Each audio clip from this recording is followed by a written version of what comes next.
अभी कहाँ जाओगे?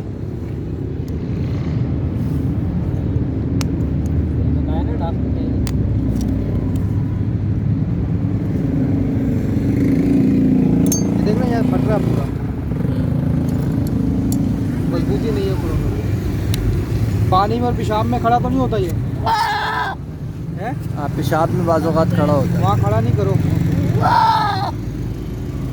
इसके जो ऊपर खराब हो रहा है ना उसी की वजह से हो रहा है। सही।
अभी इस पर हल्दी तेल लगा दूँ घर कुछ भी जाके। नहीं लगाओ, कुछ भी नहीं लगाओ, बस पेशाब और पानी में ना खड़ा हो बस। ये नहीं कोई भी जानवर खड़ा तो खराब होएंगे फिर।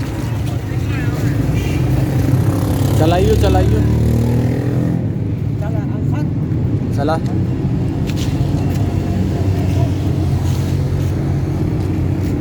चला चला थोड़ा सा।